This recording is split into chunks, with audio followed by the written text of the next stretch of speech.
meditation ends. Om Shanti, Shanti, Shanti.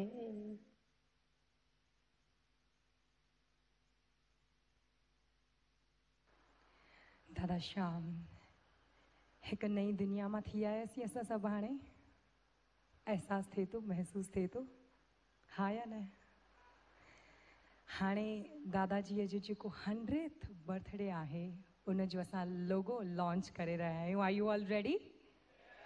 Please join me in launching 100th birthday logo. Be love live love.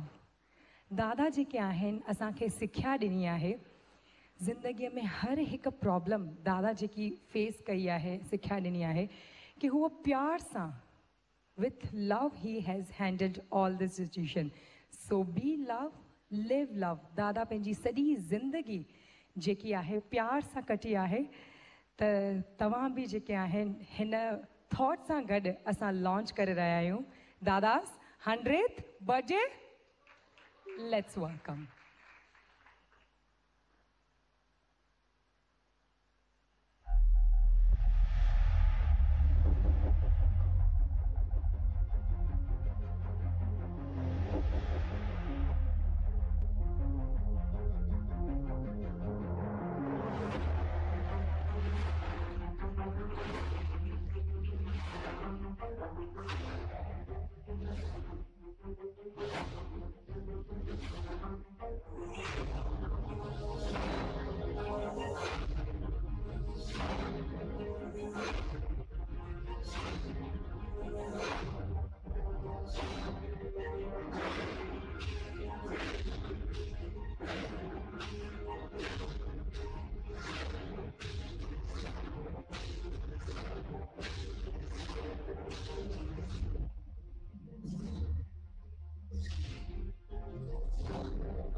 माननीय प्रधानमंत्री श्री नरेंद्र मोदी जी, सादर प्रणाम.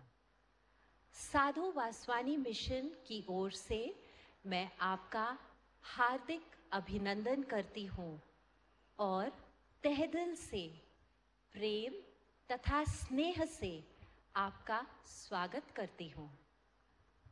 आप में एक श्रेष्ठ नेता के संपूर्ण गुण हैं.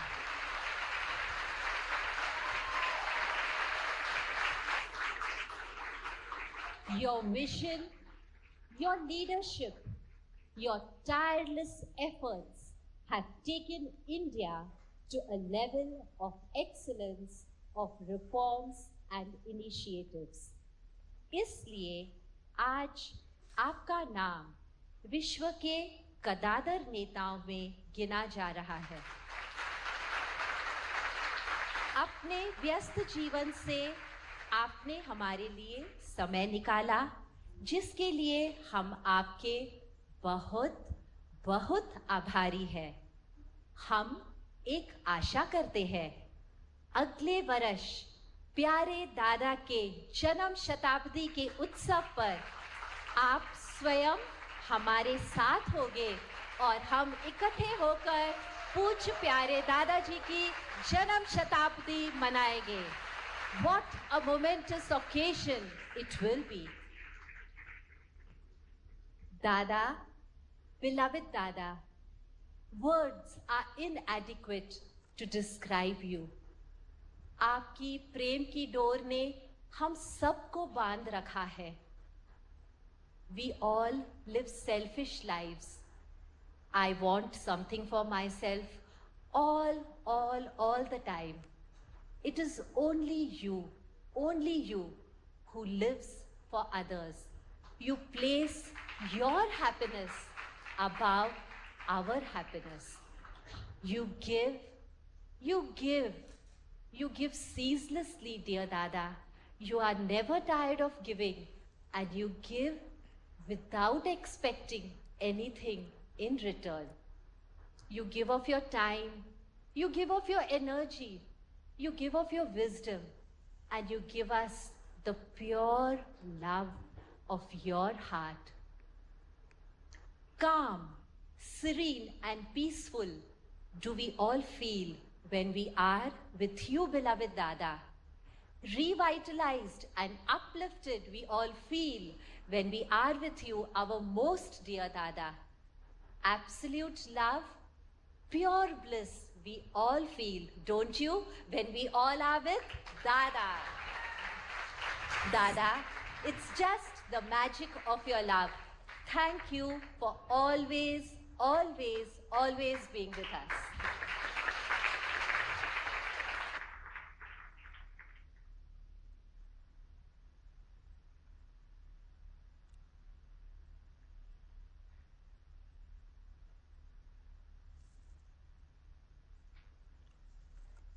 दादा प्रणाम।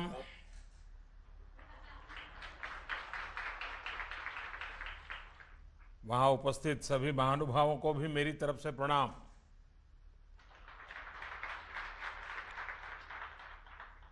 श्रद्धेय दादा वासवानी जी को उनके 99वें जन्म दिवस पर मेरी बहुत बहुत शुभकामनाएं और मेरे प्रणाम। जन्मदिन दादा वासवानी का है, लेकिन उनसे आशीर्वाद लेने का सौभाग्य हम सबको मिला है। दादा वासवानी की आयु के 100वें वर्ष के आरंभ पर हो रहे इस समारोह में मैं आप सभी को हार्दिक अभिनंदन करता हूं। दादा एक प्रकार से शताब्दी के दरवाजे पर दस्तक दे रहे हैं।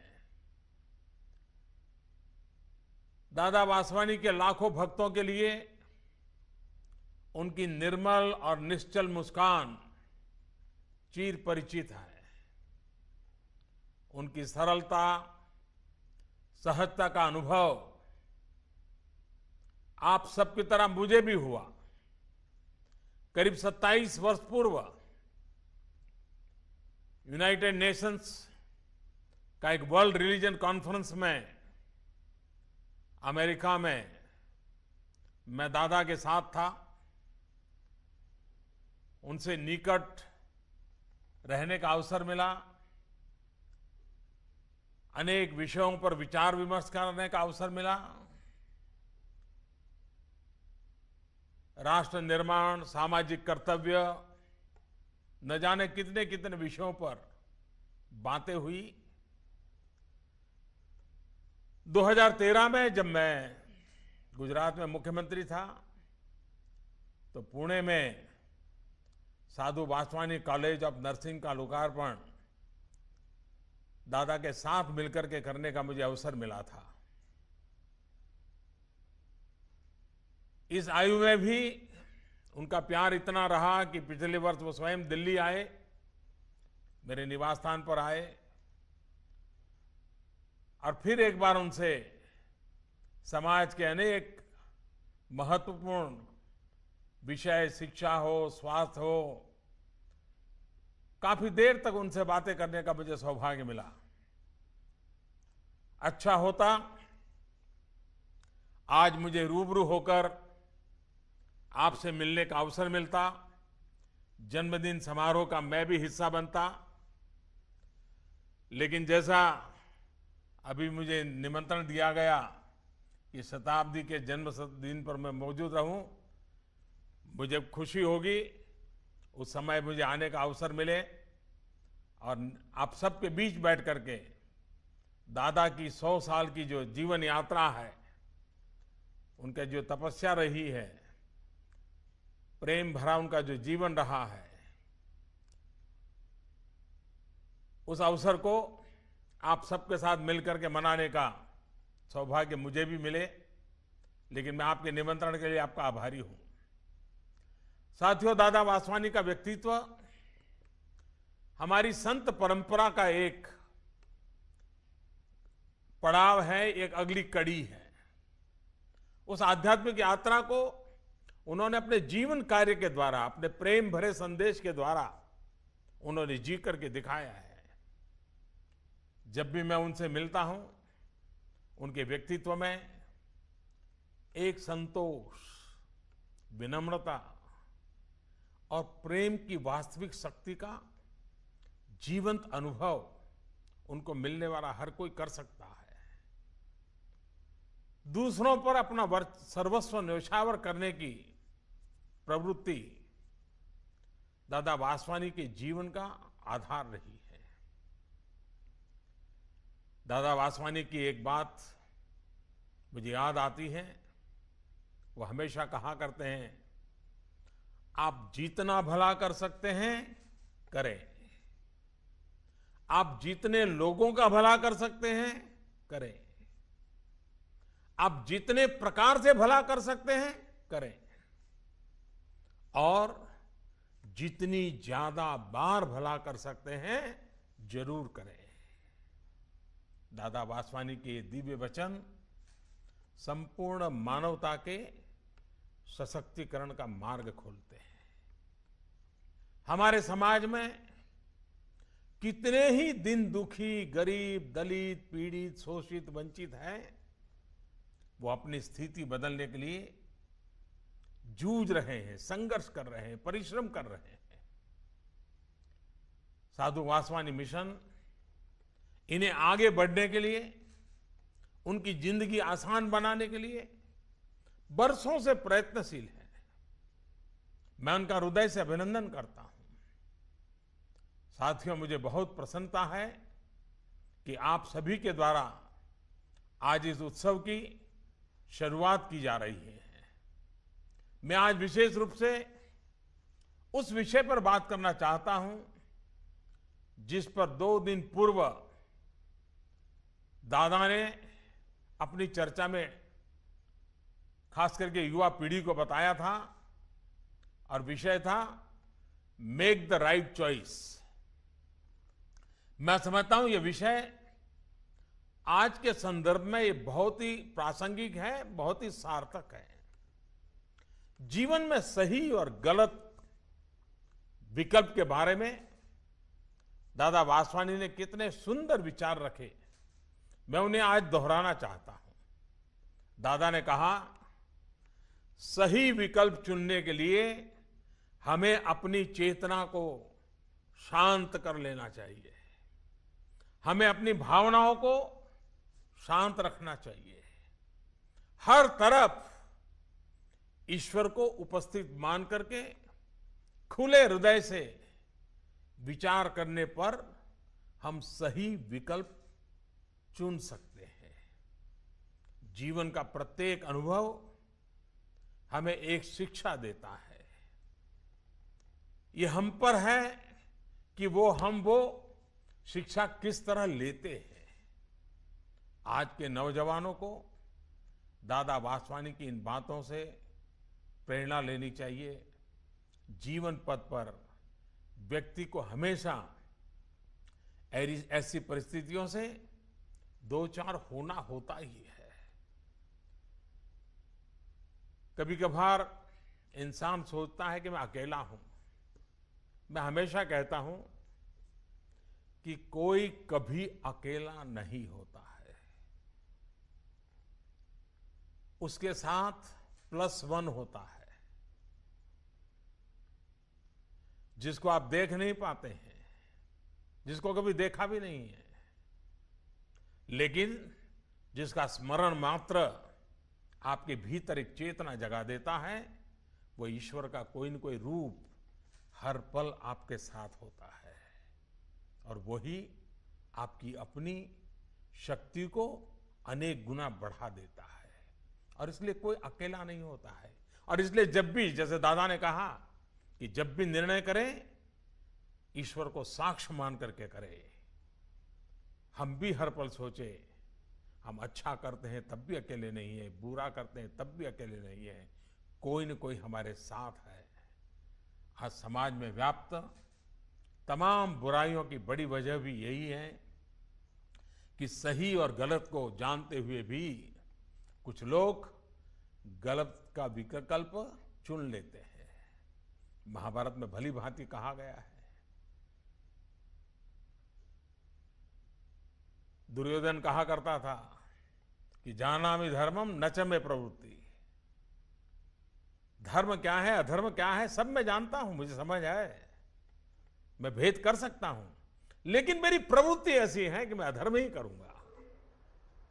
भ्रष्टाचार हो, जातिवाद हो, अपराध हो, ड्रग्स की लत हो, इन सभी से निपटा जा सकता है अगर इंसान अपने जीवन में विकल्प चुनने में की प्रवृत्ति में सुधार करे। समाज के हर व्यक्ति का सही विकल्प चुनना और उस पर आगे बढ़ना सशक्त समाज का भी आधार होता है।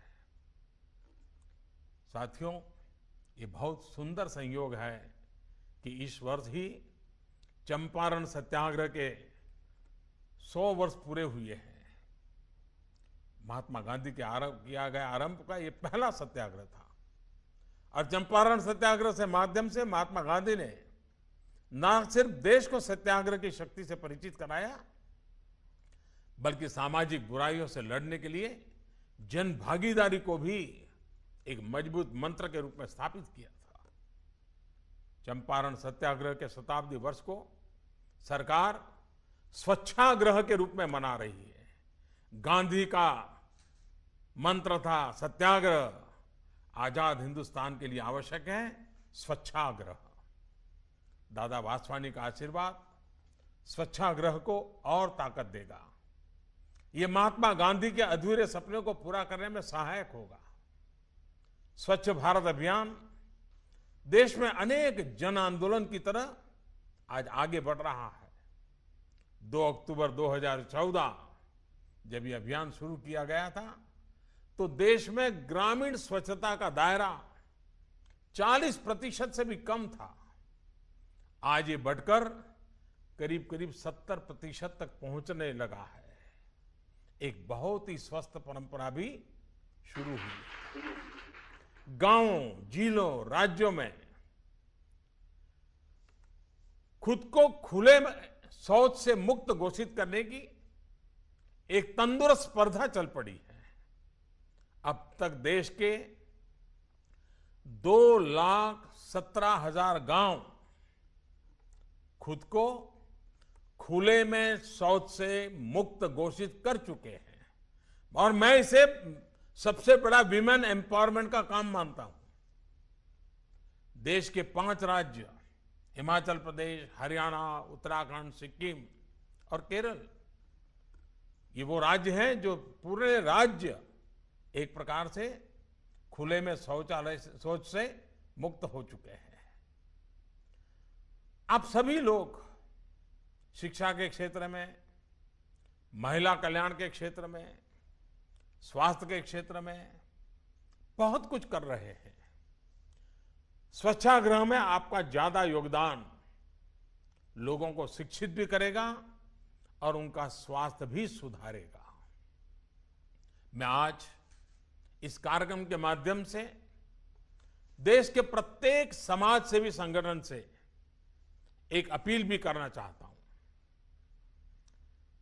साथियों, ईंट पत्थर जोड़कर शौचालय तो बनाए जा सकते हैं, कर्मचारियों को जुटाकर सड़कें तो साफ कराई जा सकती हैं, रेलवे स्टेशन बस अड्डे साफ कराए जा सकते हैं, लेकिन उन्हें लगातार स्वच्छ रखने के लिए हम सभी को मिलकर के प्रयास करना होगा। स्वच्छता ये सिर्फ व्यवस्था नहीं है, स्वच्छता एक वृत्ति है। ये हम सभी के स्वभाव बने, ये जरूरी है। स्वच्छता को एक प्रवृत्ति मानकर एक बड़ी लगन से नित्य अभ्यास करें तो देखते ही देखते ये प्रवृत्ति अपने आप में समाज की प्रकृति बन जाएगी। इसी तरह पर्यावरण संरक्षण के प्रति भी लोगों को लगातार जागरूक किए जाने की आवश्यकता है। आज क्लाइमेट चेंज पूरी दुनिया के सामने बहुत बड़ी चुनौती बन गया है। ज्यादा से ज्यादा पेड़ लगाने का कार्यक्रम, वेस्ट टू एनर्जी से जुड़े कार्यक्रम, सोलार एनर्जी के प्रति लोगों का रुझान बढ़ाने के लिए कार्यक्रम, जल संरक्षण के लिए लोगों को प्रेरित करने का कार्यक्रम हमारी प्रकृति और पर्यावरण को मजबूत करेंगे। साथियों, दादा वासवानी और उनके सभी स्नेहीजन, संगठन, संस्थाएं, आप सबका मुझ पर इतना स्नेह है कि मैं भी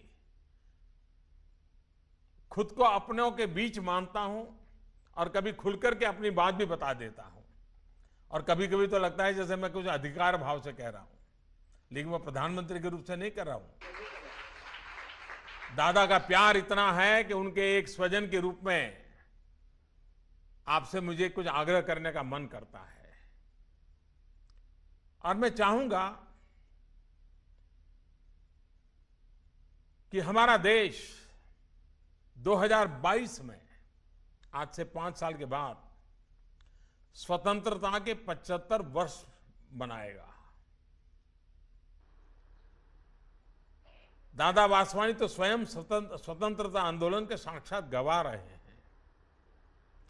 देश की स्वतंत्रता के लिए अपना जीवन लगा देने वाले हमारे वीर सपूतों के सपने अब भी अधूरे हैं और उसे पूरा करना इस पीढ़ी की जिम्मेवारी है। 2022 तक इन सपनों को पूरा करने के लिए क्या हम 2017 में कोई संकल्प ले सकते हैं? और यह संकल्प है न्यू इंडिया का। दादा वासवानी का आशीर्वाद, साधु वासवानी मिशन की इच्छा शक्ति इस संकल्प की सिद्धि में सहायक हो सकती है। और इसलिए मेरा आग्रह है कि आप सबके द्वारा, और जब दादा की शताब्दी का अवसर अपना सामने है तब 2022 के लिए अपने लक्ष्य तय करें। लक्ष्य भी ऐसे हो जिन्हें संख्या में नापा जा सकता है, गोलमोल नहीं, ऐसा होना चाहिए, वैसा करेंगे, अच्छा लगेगा, बुरा, ऐसा नहीं। 5 करेंगे, 7 करेंगे, 9 करेंगे, 11 करेंगे, पक्का करना चाहिए। जैसे स्वच्छता के आग्रह के साथ आप प्रति वर्ष इतने लोगों को इस काम में जोड़ेंगे, 10,000 हो, 5,000 हो, 25,000 हो, आप तय करिए, हर व्यक्ति तय करे। सोलर एनर्जी में हम इतने लोगों को काम करेंगे, वेस्ट टू एनर्जी में इतने लोगों को काम करेंगे, गांव के गरीब लोगों को पढ़ाने के लिए इतने लोगों को काम करेंगे। जब देश का हर व्यक्ति, हर परिवार, हर संस्था अपने अपने लक्ष्य निर्धारित करेगी और उसकी प्राप्ति के लिए परिश्रम करेगी, तो लक्ष्य भी हासिल होगा और न्यू इंडिया का सपना भी साकार होगा। दादा वासवानी का जीवन देखते हुए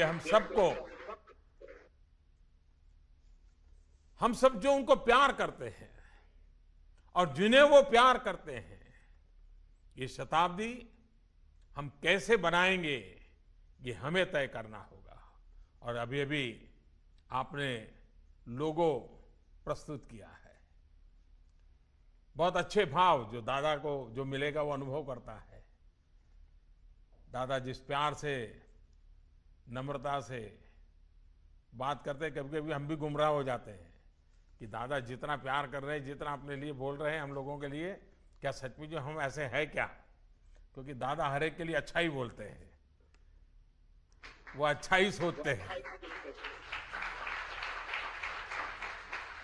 और मेरा एक सुझाव है कि इस शताब्दी के वर्ष जैसा आपने लोगो दिया है उसी के अनुसार मैं कह रहा हूं, और हम एक मुद्दे पर हम सब लोग काम करें जिसमें हर व्यक्ति जो भी दादा को प्यार करता है, जो भी दादा की बातों में श्रद्धा रखता है, जिसके भी दिल में समाज के प्रति संवेदना है, हर व्यक्ति समाज के लिए कुछ करें, समाज के लिए जिए।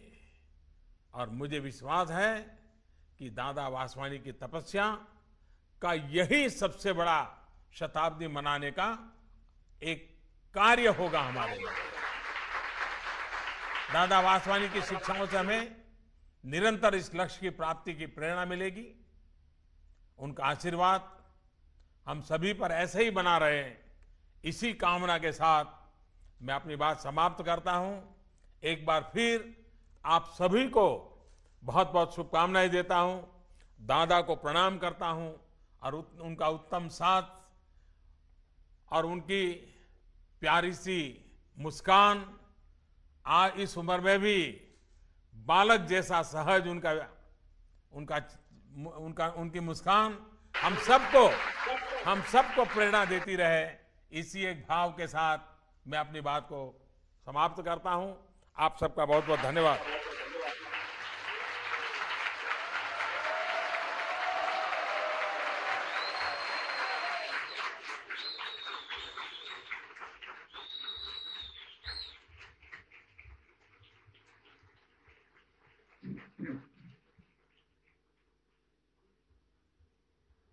Honorable Prime Minister Shri Narendra Modi ji तथा मेरे भाइयों, इन शब्दों के बाद मैं आपसे क्या कहूं?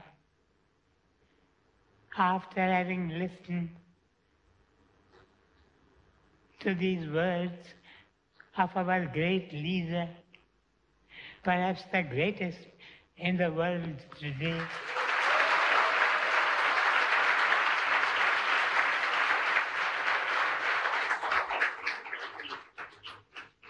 what shall I say to you? आज मैं स्वयं से कह रहता था कि इस संसार में भांति भांति के देश हैं, पर सबसे उत्तम देश है भारत देश।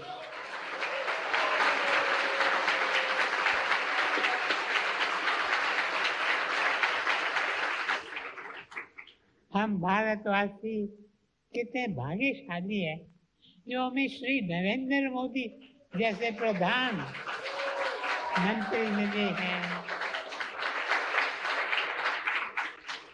3 साल पहले भारत क्या और आज भारत क्या है?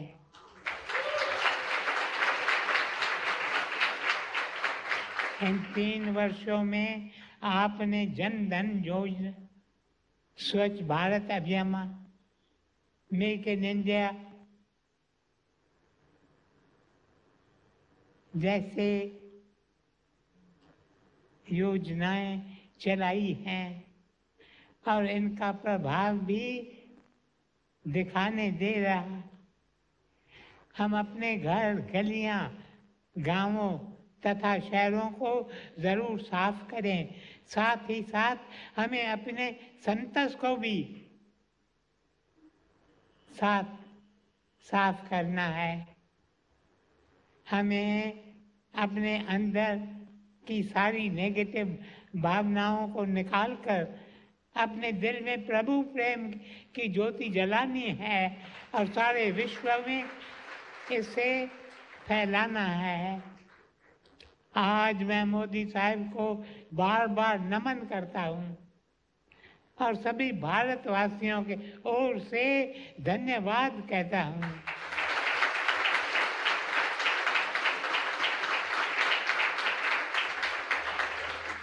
The great work that awaits us is the work of building a new India, an India of the truly strong, an India of the truly free.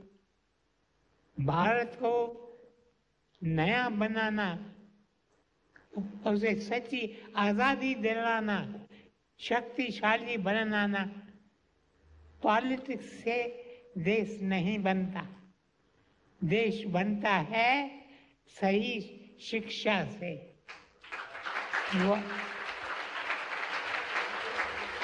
What builds a nation is education. Education of the right type.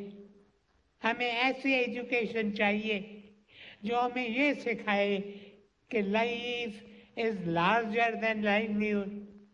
विद्या का अर्थ धन कमाना या career बनाना नहीं है। विद्या वो ही कारगर है जो हमें त्याग और सेवा करना सिखाए। काश वह दिन जल्दी आए जब हर भारतवासी गर्व से कह सके मैं एक भारतवासी हूँ, मैं एक भारतवासी हूँ।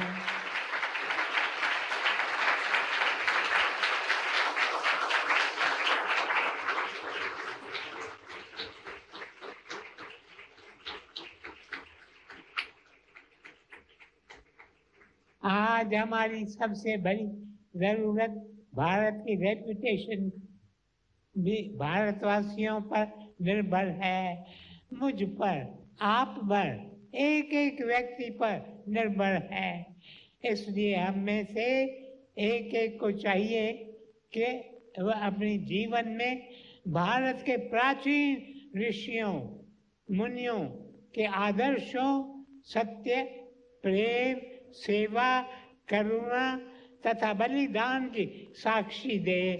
तभी एक बार फिर से भारत सभी देशों का सरताज होगा।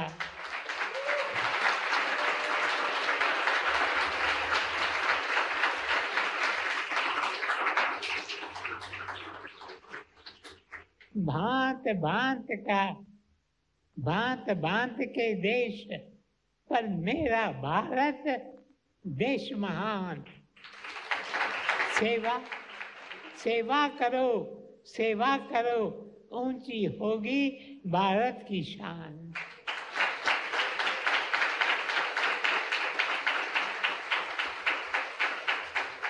मुझे एक विचार अभी आता है, तो मोदी जी को प्रेसिडेंट एमेरिटस बना।